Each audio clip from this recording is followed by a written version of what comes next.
આજે હું નવી યુનિક રેસીપી લઈને આવી છું જે આજ સુધી કોઈએ જોયું નહીં હોય અને સાંભળ્યું નહીં હોય.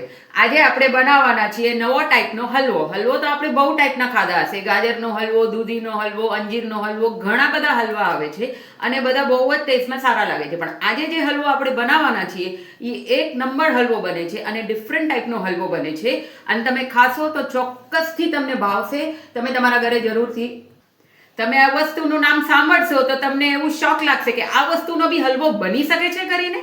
આ તો તીખાસવાળી વસ્તુ છે પણ એનો હલવો આપણે આજે બનાવશું અને હલવો એટલો સરસ બને છે કરીને કે તમને બહુ જ મજા આવશે ખાવાની કરીને. તો ચાલો આપણે હલવાની રેસીપી ચાલુ કરીએ.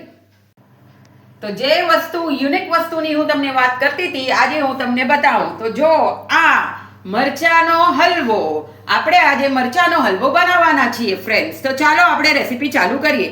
એના માટે આપણે મોરા મરચાં લેવાના છે અને પનીર લેવાનું છે, માવો લેવાનો છે, ડ્રાયફ્રૂટ સજાવવા માટે લેવાનું છે, ખાંડ લેવાની છે અને એલચીનો ભૂક્કો નાખવાનો છે અને ઘી લેવાનું છે ફ્રેન્ડ્સ આપણે. તો આપણે રેસીપી ચાલુ કરીએ ફ્રેન્ડ્સ. તો આના માટે મેં 200 ગ્રામ મરચાં લીધા છે.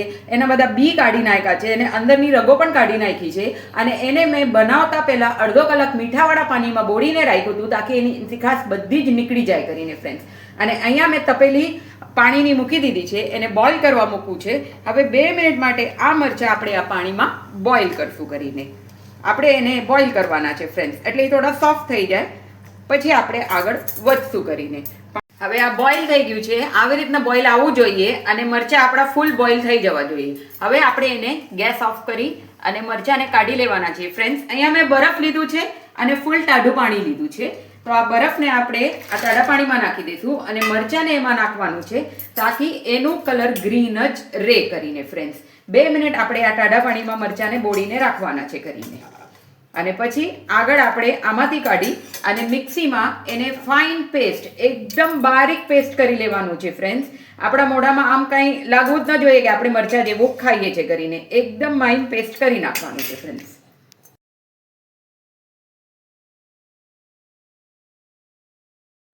હવે આપણો મરચાંનો પેસ્ટ રેડી થઈ ગયો છે. એકદમ સ્મૂથ ટેક્સચરમાં આવી ગયું છે કરીને. હવે મેં અહીંયા એક નોનસ્ટિક પેન લીધું છે, એમાં ઘી ગરમ કરવા મૂક્યું છે. 2 ટેબલ સ્પૂન જેટલું ઘી છે કરીને. હવે ગરમ થઈ ગયું છે એમાં હવે આપણે આ મરચાંનું પેસ્ટ એડ કરી દેવાનું છે કરીને. બધું જ પેસ્ટ એડ કરી દેવાનું છે. હવે એને એક મિક્સ આપવાનું છે કરીને. સરખું એને શેકવાનું છે આપણને.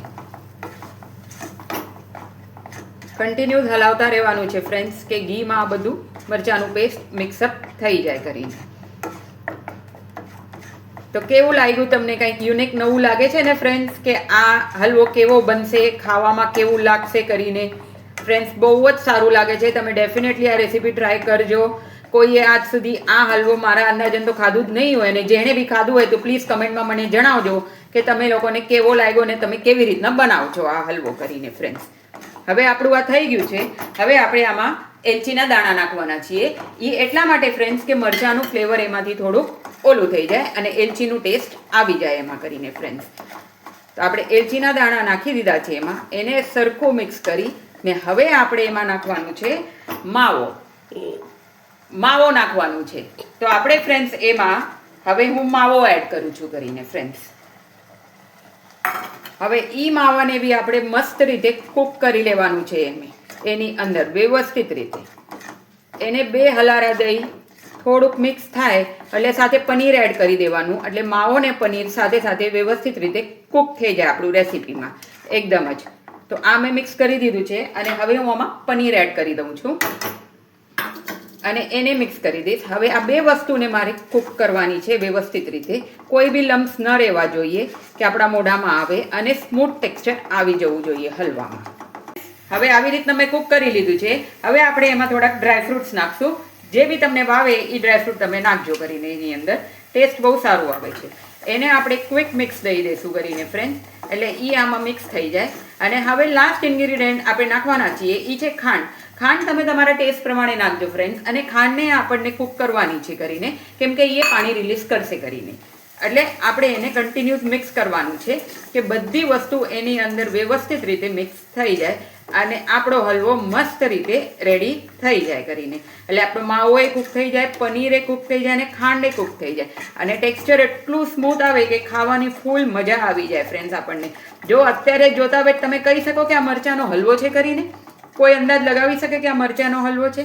નો ફ્રેન્ડ્સ, તમે જરૂરથી ડેફિનેટલી આ રેસીપી ટ્રાય કરજો તમારા ઘરે. તમને બધાને બહુ જ ભાવશે અને મને કમેન્ટમાં જણાવજો કે તમને કેવી લાગી આ રેસીપી કરીને. તો આપણો આ મરચાંનો હલવો રેડી થઈ ગયો છે ફ્રેન્ડ્સ. જોતા આવે તેટલું ટેસ્ટી લાગે છે કે મોઢામાં પાણી આવી ગયા છે ફ્રેન્ડ્સ. ડેફિનેટલી તમે આ રેસીપી ટ્રાય કરજો અને કમેન્ટમાં મને જણાવજો કે કોને કેવું લાગ્યું કરીને ફ્રેન્ડ્સ. અને તમને એના માપ અને ઇન્ગ્રીડિયન્ટ્સ જોતા હોય તો મને કમેન્ટ કરજો, તો હું તમને ડેફિનેટલી રેસીપી મોકલાવીશ કરીને ફ્રેન્ડ્સ. જો તમે મારા વિડીયો ગમતા હોય તો પ્લીઝ મારા વિડીયોને, મારા ચેનલને લાઇક કરજો, શેર કરજો, કમેન્ટ કરજો અને સબસ્ક્રાઇબ કરજો ફ્રેન્ડ્સ. તો કાલ મળીએ ફરીથી નવા વિડીયો સાથે. Thank you, by.